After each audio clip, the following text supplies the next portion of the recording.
Assalamualaikum warahmatullahi wabarakatuh. Perkenalkan, nama saya Aisyah Tirwayuni dengan NIM 2110784 dari kelas C. Ingin menjelaskan tentang sistem pencernaan. Sistem pencernaan adalah proses yang dilakukan oleh sekelompok organ dalam tubuh manusia untuk memecah dan mengolah makanan demi menyerap nutrisinya.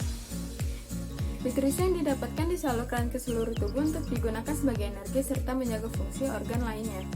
Sementara itu, sisa makanan yang tidak dapat diuraikan, dicerna ataupun diserap akan dikeluarkan melalui urin saat buang air kecil dan feses saat buang air besar. Sistem pencernaan makanan diatur oleh otak yang dibantu oleh komponen lainnya seperti syaraf, hormon, dan enzim agar fungsi setiap organ dan proses kerjasama di antaranya berjalan seirama dengan teratur.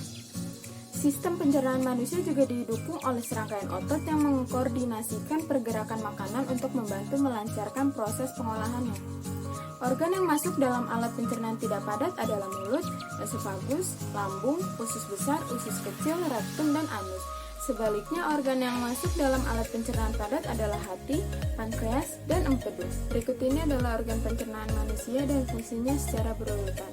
Yang pertama yaitu mulut. Mulut merupakan pintu gerbang saluran pencernaan manusia.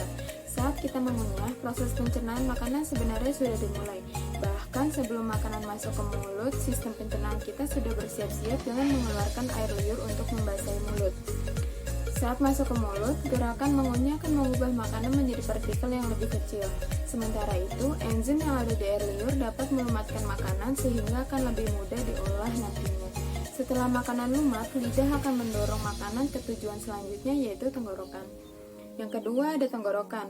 Organ dalam bahasa medis disebut faring ini merupakan jalan yang digunakan makanan untuk menuju esofagus. Saat makanan yang sudah hancur masuk ke tenggorokan, ada dua kemungkinan yang bisa terjadi.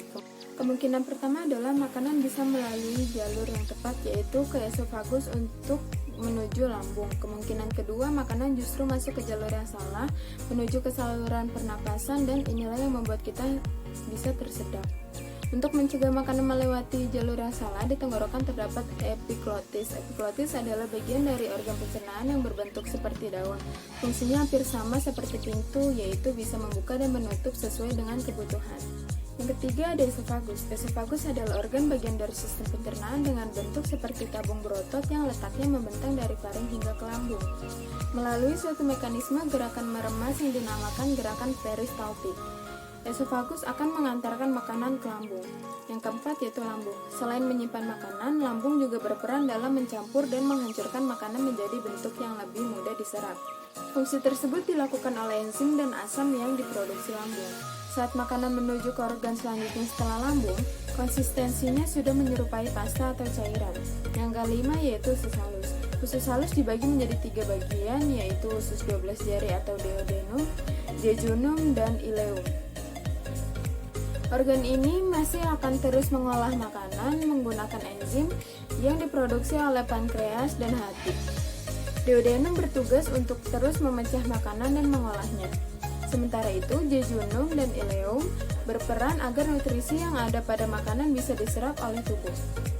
Di usus kecil juga terdapat gerak peristaltik yang akan menggerakkan makanan dan mencampurkannya dengan zat-zat yang dikeluarkan oleh alat pencernaan manusia lainnya.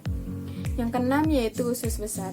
Di sini makanan yang masuk adalah sisa-sisa dari pencernaan dan akan dipindahkan menuju ke rektum, lalu ke anus. Namun sebelumnya, air yang terdapat di sisa-sisa tersebut akan dihilangkan sehingga konsistensinya lebih padat. Sisa makanan tersebut akan terus berada di usus besar sehingga ada pergerakan yang memicu pengeluarannya dari rektum.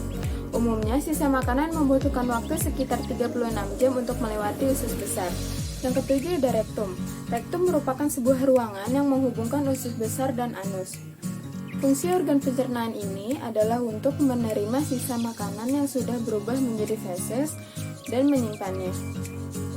Saat ada feses masuk ke rektum, sensor yang berada di area tersebut akan mengirimkan pesan ke otak untuk menentukan feses tersebut perlu dikeluarkan atau tidak. Yang kedelapan ada anus. Anus merupakan pintu terakhir dari sistem pencernaan manusia. Organ ini terdiri dari otot yang digunakan untuk menjaga dan menahan feses keluar dari rektum jika belum saatnya. Selain itu, otot ini juga akan mencegah kita buang air besar secara spontan saat tidur. Di luar dari 8 alat di atas, sistem pencernaan manusia juga dibantu oleh 3 organ lainnya yang terletak di rongga perut, yaitu hati, pankreas, dan empedu. Yang pertama ada hati. Hati juga memiliki peran dalam sistem pencernaan. Organ yang satu ini memproduksi suatu zat bernama empedu, yang berguna untuk mencerna lemak dan menyingkirkan kelebihannya. Nutrisi yang terdapat di makanan juga akan disaring oleh hati. Selain itu, hati juga menyaring racun dan zat-zat kimia lain yang berbahaya bagi tubuh. Yang kedua ada pankreas. Pankreas memproduksi enzim yang kemudian akan dilepaskan di usus 12 jari untuk membantu pencernaan lemak, protein, dan karbohidrat secara kimiawi. Yang ketiga yaitu empedu. Cairan empedu disimpan dan dikeluarkan dari kantung empedu. Saat makanan yang berlemak masuk ke usus 12 jari, kantung empedu akan berkontraksi dan mengeluarkan cairan empedu.